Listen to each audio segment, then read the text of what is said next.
I bumped into my ex and her husband at a wedding and he thanked me for cheating. So I set the story straight that she was the one who cheated. I was at my buddy's wedding when I see Betty, my ex from 20 years ago. We dated for 2 years and honestly, I thought she was it for me. I was 21, she was 26, and I was completely in love with her. Her family treated me like I was already part of the family. Her mom would invite me over for Sunday dinners. Her dad and I would watch football together and her younger siblings called me their future brother-in-law. Then one night, everything fell apart. I had a massive organic chemistry final the next morning. Betty wanted to go out drinking with her friends and I told her I couldn't. I needed to study. She got pissed, said I was being boring, and left anyway. The next day, her best friend Ashley showed up at my dorm. She hated me. Always had. She looked way too happy when she told me Betty had hooked up with some guy at the bar. I didn't believe her at first, but she had photos on her phone. I felt sick. I called Betty immediately. She didn't deny it. Just said, "I'm coming home now. We'll talk in a few. Don't do anything stupid." That told me everything I needed to know. If she had nothing to hide, she would have denied it on the spot. So I drove to her apartment, grabbed the few things I kept there, my toothbrush, a couple shirts, some textbooks, and I left before she got back. For the next 4 months, she tried everything. Called me constantly, showed up at my dorm. I had campus security put her on a no-visitor list since she wasn't a student. She was literally escorted out twice. I never answered a single call. I figured if she wanted me, she wouldn't have done what she did. So, why waste time listening to excuses? Eventually, she stopped trying. I moved on, graduated, built a whole life. I honestly hadn't thought about Betty in years. So, imagine my shock when I walk into this wedding and there she is with her entire family. Turns out my buddy was marrying into her extended family. Different last names, and I never connected the dots. I braced myself for awkwardness, maybe some cold shoulders, but weirdly, her family was being super friendly. Her mom hugged me. Her dad shook my hand. Her brother even bought me a beer. I was confused, but figured maybe they were just being polite. Then the reception started and things got interesting. Betty's husband, Harry, had clearly been hitting the open bar hard. He stumbled over to me, threw his arm around my shoulders and slurred, "Hey man, I gotta thank you." I looked at him. "Thank me for what?" "For leaving Betty alone after you cheated," he said, trying to look serious. "She was heartbroken, man. Absolutely devastated. But I convinced her you were just some jerk and I helped her get over you. Best thing that ever happened to us." I just stood there completely stunned. "What are you talking about?" "You know when you cheated on her in college," he continued. "She told me the whole story. How you broke her heart?" I felt my blood pressure rising. "Harry, I didn't cheat on Betty. She cheated on me. I stayed in to study for a final instead of going out drinking with her, and she hooked up with some random guy at a bar." Her best friend showed me the photos the next day. Harry's face went from drunk and happy to pale and confused in about 2 seconds. "Wait, what?" "Yeah." I called her. She didn't deny it, so I grabbed my stuff and left. Never spoke to her again. I didn't wait for his response. I walked over to my friend, gave him a hug and whispered that I was leaving. I made it to the parking lot when I heard running footsteps behind me. It was Harry, out of breath and looking completely sober now. I need to know everything, every single detail. So I told him the whole story, the bar, Ashley's photos, all of it. His hands started trembling. "We have a daughter," he said quietly. "She's 19. Betty told me she got pregnant right after you broke her heart." He pulled out his phone and showed me a photo. I felt my stomach drop because the girl in that photo had my eyes, my nose, my exact same crooked smile. I literally couldn't breathe for a second. I just stared at that photo like my brain was trying to process something that didn't make any sense. The girl had dark hair like Betty, but everything else, I mean everything. It was like looking at a picture of myself from when I was that age. "What's her name?" I managed to ask. "Christina," Harry said, and his voice was shaking. "She just turned 19 in March." I did the math in my head real quick. March. That would have been about 9 months after Betty and I broke up. My hands were literally trembling as I pulled out my phone. "Are you willing to take a DNA test?" Harry asked suddenly. "Like right now, I need to know. I can't go back in there and pretend everything's fine when I don't know if my daughter is actually mine." I looked at him and honestly, the guy looked like he was about to fall apart. His face was pale and he was breathing hard like he'd just run a marathon. "Yeah," I said. "Yeah, I'll do it." Harry pulled up his phone with shaky hands and started searching. "There's a 24-hour urgent care clinic like 15 minutes from here. It says they do DNA testing. I'm calling them right now." I watched him dial the number and pace back and forth in the parking lot. The wedding music was still playing inside and I could hear people laughing. Meanwhile, my entire world was basically imploding. "Yeah, hi," Harry said into the phone. "Do you guys do paternity tests?" Can we come in right now? Uh-huh. Okay. How long for results? Okay. What if we pay for expedited? 48 hours? That works. We'll be there in 20 minutes. He hung up and looked at me. They can see us now. I'll drive myself. You follow me there. The drive to the clinic was honestly surreal. I followed Harry's car through the streets, and my mind was just racing. I kept thinking about how Betty told everyone I cheated, how she was pregnant and never said a word, how this girl, Christina, grew up thinking Harry was her dad, how Harry probably changed diapers and went to school plays and did all the dad stuff for a kid that might be mine. The clinic was one of those generic urgent care places in a strip mall. We walked in and the fluorescent lights were way too bright. There was one other person in the waiting room, some guy with his arm in a makeshift sling. Harry walked up to the desk. We called about the paternity test. The receptionist, this older lady with glasses, handed us both clipboards with paperwork. We sat down on opposite sides of the waiting room, filling out forms. I kept glancing over at Harry, and he looked absolutely destroyed. After like 10 minutes, a tech called us back. She was probably in her 30s, had red hair, and seemed completely unfazed by the situation. I guess she'd seen it all. Okay, so this is a pretty simple process, she explained, snapping on gloves. I'm going to swab the inside of both your cheeks. The samples get sent to our lab. Standard processing time is 3 to 5 business days. But I see here you requested expedited processing. That'll get you results in 48 hours. Harry pulled out his credit card before she even finished talking. Whatever it costs, I need to know as soon as possible. She swiped his card for like $400 and I felt kinda bad. But also, what was I supposed to do? Offer to split it? This whole thing was insane. The actual swabbing took maybe 2 minutes. She had us open our mouths, ran these long cotton swabs along the inside of our cheeks, sealed them in separate tubes with a bunch of numbers on them, and that was it. Results will be emailed to both of you in 48 hours, she said. Is there anything else I can help you with today?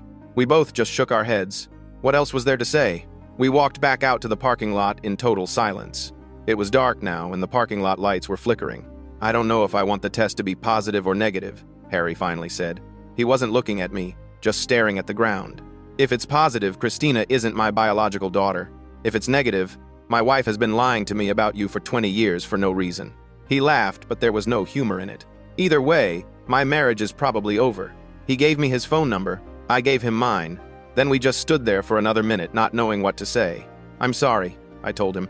I had no idea about any of this. I know, he said quietly. I can tell.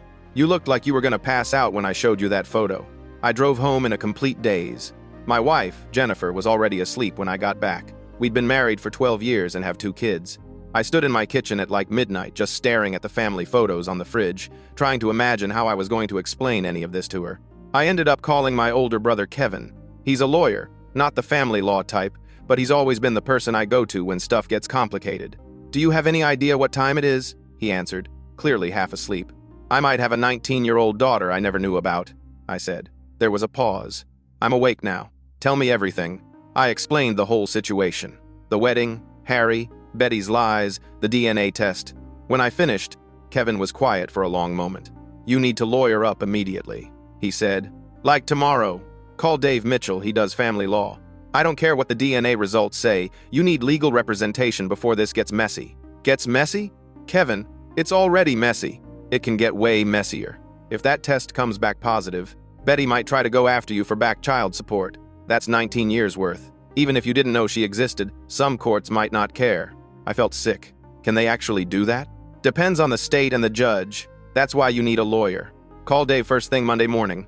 Don't talk to Betty. Don't make any promises to Harry. Don't post about this on social media. Just sit tight and wait for those results. I barely slept that night. I kept thinking about that photo of Christina. My eyes, my nose, my smile. Meanwhile, Harry made it through the rest of the wedding reception by basically drinking himself stupid. Betty kept coming up to him asking what was wrong, and he just kept saying he was fine, just tired. But her family noticed something was off. Her mom pulled him aside at one point and asked if everything was okay with him and Betty. Everything's fine, Carol, he lied. Just had a long week at work. On the drive home, Betty wouldn't let it go. What happened? She demanded. You disappeared for like an hour and then you came back looking like someone died. What did my cousin say to you? Did someone start drama? Harry kept his eyes on the road and his hands on the steering wheel. He didn't trust himself to speak. You're being ridiculous, Betty continued. Whatever it is, just tell me. You're acting like a child. He pulled into their driveway and turned off the car. Then he looked at her. Is there any possibility that Christina isn't biologically mine? He asked. Betty's face went completely white. What? Where is this coming from? Why would you even think that? Just answer the question. No, she said, but her voice was shaking. No, of course not. Harry, you're scaring me. What happened at the wedding? Harry got out of the car and walked into the house. Betty followed him, getting more frantic. I talked to your ex, Harry said, heading for the bedroom. The one you told me cheated on you. Oh my God, Betty said. He's lying. Whatever he told you, he's lying. He probably wants to break us up because he's bitter or something. Harry pulled out his phone and showed her 2 photos side by side. One was Christina from last month. The other was a picture he'd found online from my college days, some old group photo that was still floating around on the internet. Betty stared at the photos. Her hands started shaking. That doesn't mean anything, she whispered. Lots of people look alike. He told me you're the one who cheated, Harry said. He said you hooked up with some guy at a bar after you got in a fight. He said your best friend Ashley showed him photos the next day. Betty started crying. He's lying. Harry, I swear he's lying. We took a DNA test tonight, Harry said flatly. Me and him. Results come back in 48 hours. Betty's legs literally gave out. She collapsed onto the floor, sobbing. Harry, please, please don't do this. Did you cheat on him? Harry asked. Yes or no? Betty was crying too hard to answer at first. Harry just stood there, waiting. It was one time, she finally choked out. One time. I was drunk and angry and it didn't mean anything. But I swear I didn't know Christina might not be yours. We were together around the same time, and I just assumed. You assumed, Harry repeated. You assumed and you never thought to mention it? For 19 years? I didn't know, Betty sobbed. I thought she was yours. I really did. Harry grabbed a pillow and a blanket from the closet. I'm sleeping in the guest room. Don't try to talk to me until those results come back. He left her crying on the bedroom floor. Around midnight, Christina came home from her friend's house. She walked in and immediately noticed her dad was setting up the guest room. What's going on? She asked. Why are you sleeping in here? Everything's fine, sweetie, Harry lied. Your mom and I just had a disagreement. I'll be back in our room in a few days. Christina looked skeptical, but she was 19 and honestly probably didn't want to know the details of her parents fighting. Okay, whatever. I'm going to bed. Betty was in the bathroom with the door locked, crying. Christina knocked. Mom, are you okay? I'm fine, honey, Betty called back, trying to make her voice sound normal. Just tired. Go to sleep. The next 2 days were absolutely brutal for everyone. I couldn't focus at work at all. I kept Googling things like paternity rights and back child support laws and father's rights when mother lied about pregnancy. The more I read, the more stressed I got. Some articles said I might owe money. Others said I had no legal obligation since I never knew about her. Everything was contradictory and confusing. Harry called in sick to work for 2 days straight. He told his boss he had the flu. Really, he was just sitting at home, barely eating, looking through old photo albums. He kept studying pictures of Christina as a baby, a toddler, a kid, trying to see his own features in her face. But now all he could see was my face staring back at him. Betty was a complete mess. She called her best friend Ashley in a panic on the second day. I messed up, Betty cried into the phone. I messed up so bad. What happened? Ashley asked. Harry knows. About everything. He knows I cheated on the narrator back in college, and he knows Christina might not be his. Wait, how does he know? We ran into him at a wedding. The narrator told Harry the truth about what happened 20 years ago. There was a long pause. Betty, I'm the one who showed him those photos back then. I tried to tell you at the time that lying about it was a bad idea, but you insisted he was the one who messed up. I know, Betty sobbed. I know I lied. I was so embarrassed and I didn't want everyone to know I threw away a good relationship. And then I got pregnant and I panicked and I kept lying. And then I told the lie so many times I almost believed it myself. You need to come clean to Harry about everything, Ashley said, before those DNA results come back. He deserves to know the whole truth. On the evening of the second day, I was sitting at dinner with my wife and kids when my phone buzzed with an email notification.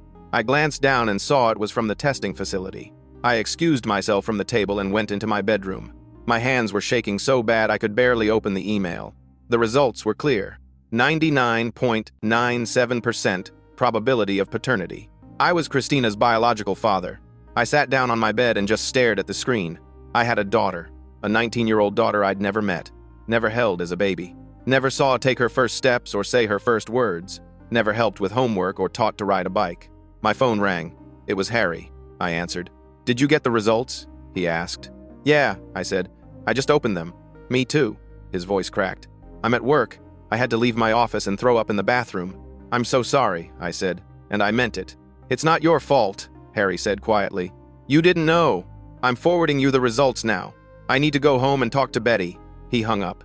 A few seconds later, the email appeared in my inbox. The official lab results, confirming what we both already knew.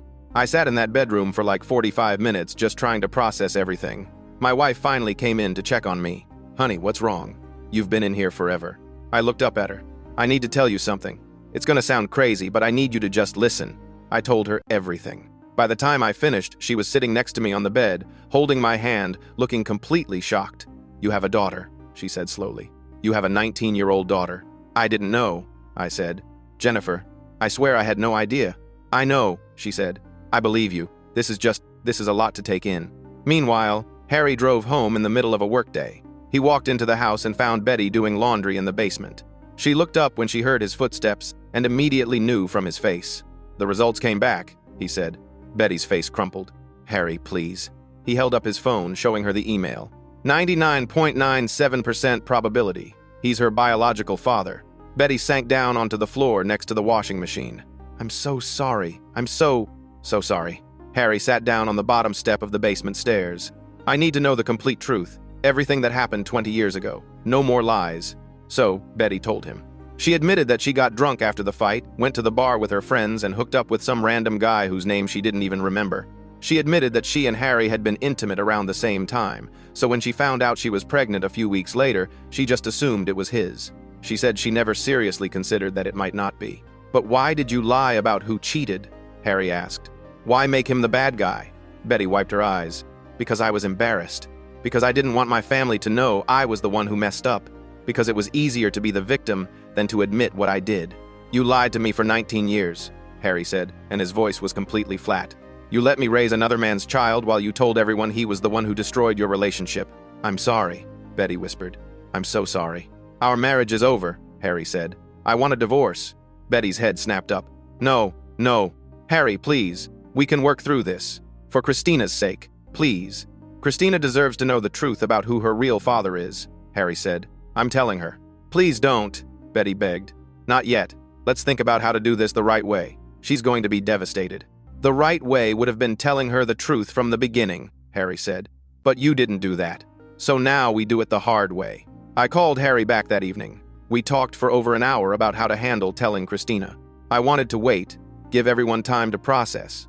Harry wanted to tell her immediately. We went back and forth until finally we reached a compromise. One more day, Harry said. I'll wait one more day so you can be there when we tell her. She should meet you. She should know who her biological father is.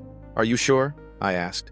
Maybe she should hear it from you first, from someone she trusts. I'm not her father, Harry said bitterly. Biologically, at least. You are. You should be there. The next evening, I drove to Harry and Betty's house. I'd never been there before and the whole thing felt surreal. It was a nice suburban house with a 2-car garage and a basketball hoop in the driveway. I parked on the street and just sat there for a minute trying to calm my nerves. I rang the doorbell.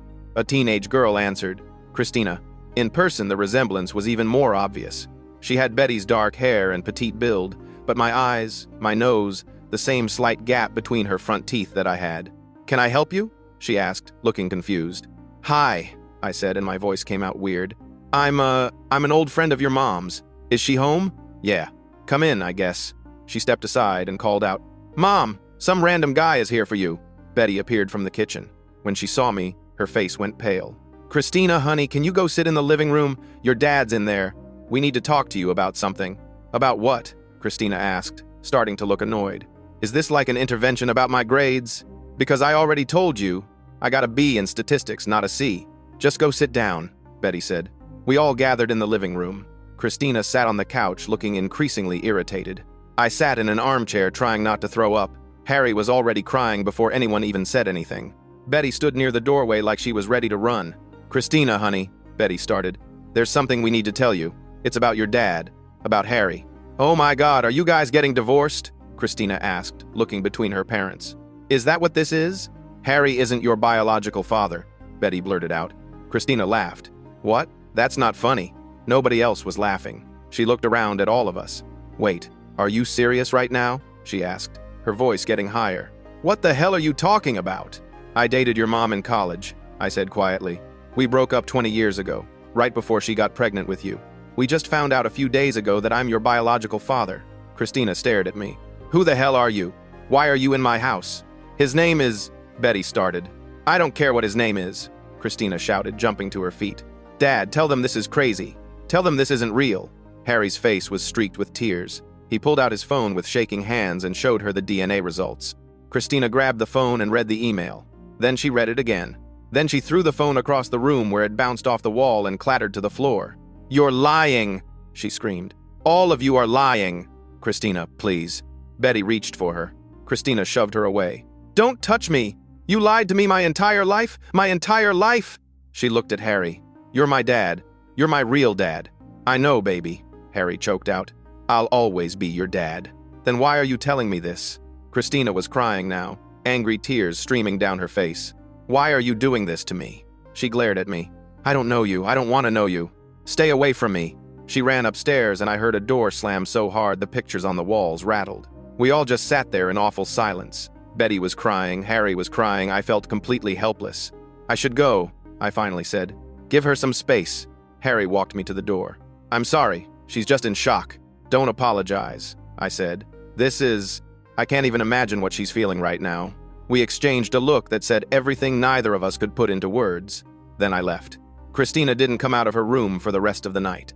Betty tried knocking on her door, but Christina screamed at her to go away. Harry tried too, with the same result. They could hear her crying through the door, but she wouldn't let either of them in.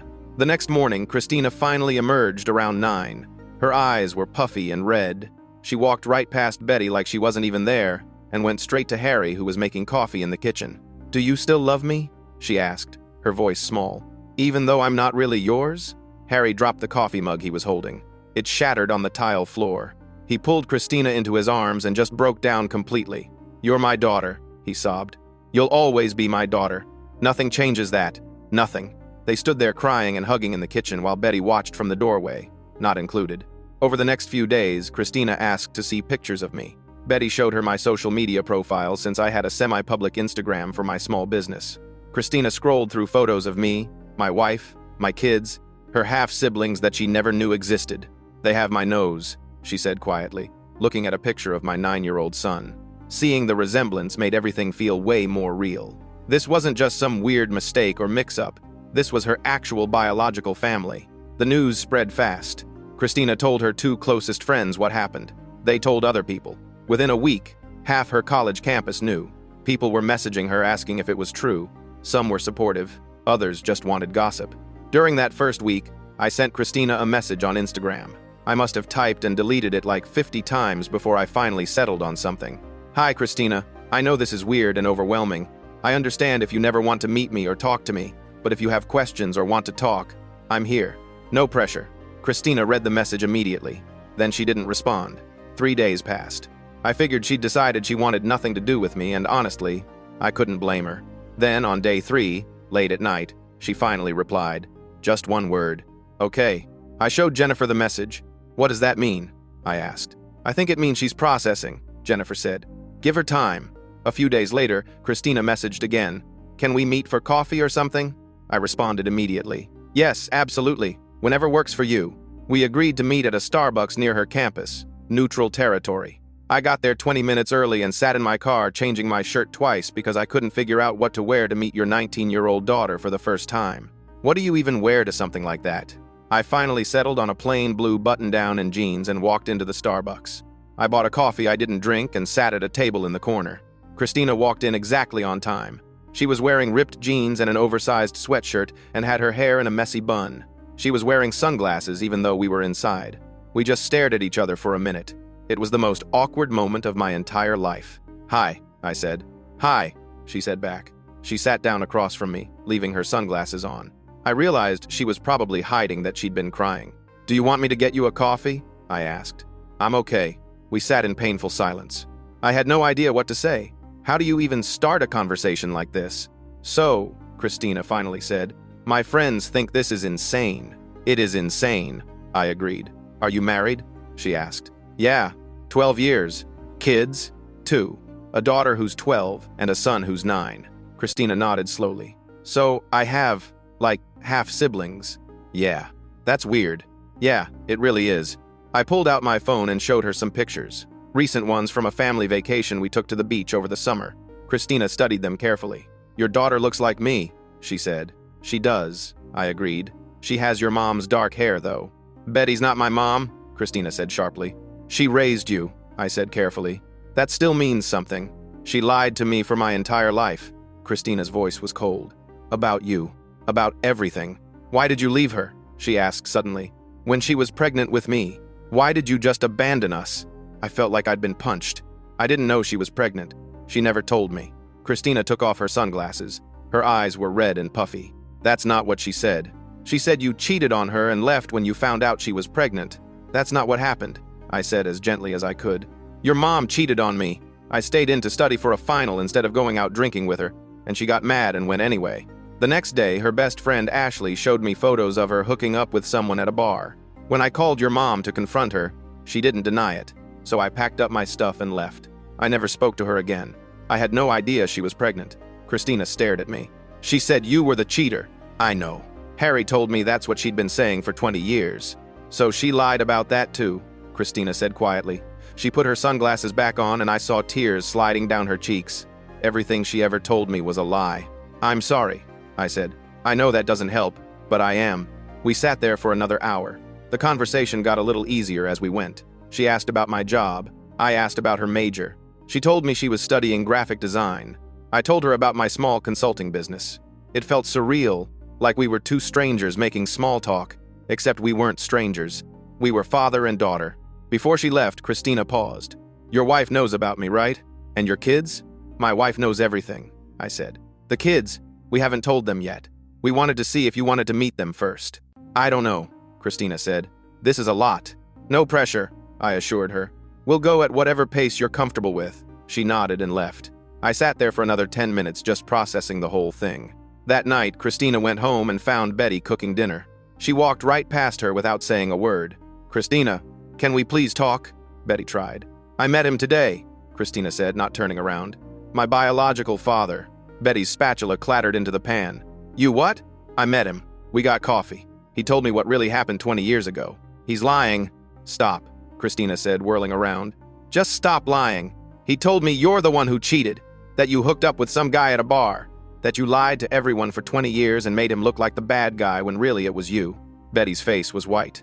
Christina, please. Why? Christina demanded. Why did you lie? About him cheating. About everything. Betty sank into a chair at the kitchen table. Because I was embarrassed, she whispered. Because I didn't want anyone to know I messed up. Because it was easier to blame him than to take responsibility for what I did. You lied to me for 19 years, Christina said, her voice shaking. You let me grow up thinking my biological father was some deadbeat who abandoned us when really you never even told him you were pregnant.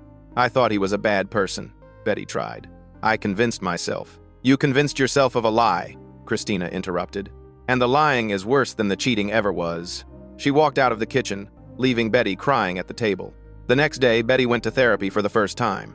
Actually went, not just said she was going. She found a therapist who specialized in family issues and made an appointment. I've been carrying this lie for 2 decades, she told the therapist during their first session. And now it's all falling apart and my daughter hates me. Why did you maintain the lie for so long? The therapist asked. Because after a while I believed it myself, Betty admitted. I told the story so many times that it became my truth. And admitting I lied would mean admitting I destroyed my own relationship and then blamed an innocent person for it. Meanwhile, Harry filed for divorce. He'd already talked to a lawyer. The papers were drawn up citing infidelity and emotional distress. Betty was served at work by a guy in a suit who handed her an envelope and walked away. She had a complete breakdown in the parking lot, called her mom sobbing. But when her mom heard the whole story, the truth about Betty cheating and lying for 20 years, she stopped answering Betty's calls. You made your bed, her mom said coldly. Now you have to lie in it. Betty's whole family basically turned on her. They'd loved me when we were dating. They'd been told I was the one who cheated and broke Betty's heart. Finding out it was all a lie, that Betty had been the one in the wrong the whole time, they were furious. Christina decided she couldn't live at home anymore. The tension was too much. She found an apartment near campus with a roommate, some girl from her graphic design classes. Harry helped her move. He paid the deposit and the first month's rent. You don't have to do this, Christina told him as they carried boxes up 3 flights of stairs. Yes, I do, Harry said.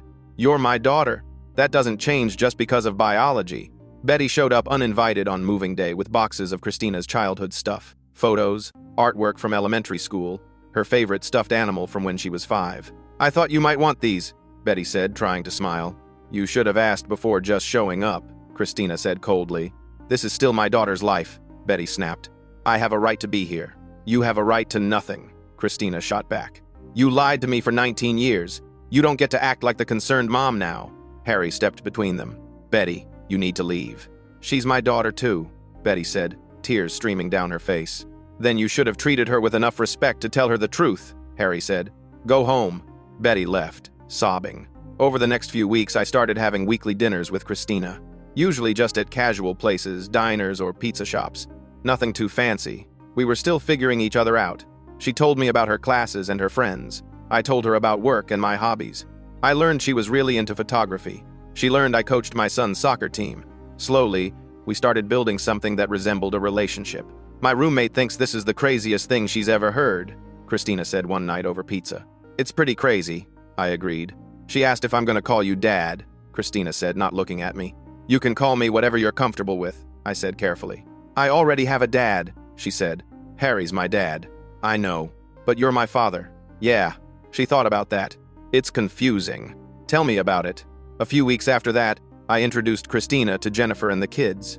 It was a Sunday afternoon and we invited her over for a barbecue. I'd already explained everything to my kids, who honestly thought the whole thing was kind of cool. They were getting a big sister. My 12-year-old daughter, Nicole, was super excited. My 9-year-old son, Tyler, mostly cared that Christina had brought her camera and was offering to teach him how to use it. Jennifer was amazing with Christina. She gave her a hug when she arrived and said, "I know this is weird for everyone, but we're really glad you're here." "Thanks," Christina said. "This is definitely weird." The afternoon went better than I expected. The kids showed Christina their rooms. Christina showed them photos she'd taken for her portfolio. We ate burgers and corn on the cob in the backyard, and it almost felt normal. "Your kids are cute," Christina told me later as she was leaving. "They like you," I said. "Nicole hasn't stopped talking about you since you got here." "It's weird having siblings," Christina admitted. "But it's kind of nice, too." My kids started calling her their sister right away. Not half-sister, just sister. And Christina didn't correct them. Harry started dating someone new about 4 months after filing for divorce. Her name was Patricia, and he met her at a divorce support group. She was also going through a messy divorce, and they bonded over their respective situations. Christina met her and actually approved. "She seems nice," Christina told Harry. "Way nicer than Betty." "Don't talk about your mom like that," Harry said automatically, then paused. "Actually, you know what? Talk about her however you want. You've earned it." Harry still introduced Christina as his daughter to everyone. Not stepdaughter, not his ex's daughter, his daughter. Because biology or not, he'd raised her. He'd been there for every birthday, every school play, every soccer game. That counted for something. Betty spent 3 months going to therapy twice a week before she was finally ready to reach out to Christina. She wrote a long letter taking full accountability for everything she'd done. She didn't make excuses, didn't try to justify it, just owned every mistake. Christina read the letter 3 times before agreeing to meet Betty for lunch. They met at a quiet restaurant on a Tuesday afternoon. Betty brought printouts from her therapy sessions to prove she was actually going. "I know I messed up," Betty said. "I know I hurt you and lied to you and betrayed your trust. I know saying sorry isn't enough, but I'm trying to be better. I'm trying to own what I did." Christina didn't say anything for a long time. "I don't forgive you," she finally said. "Not yet. Maybe not ever.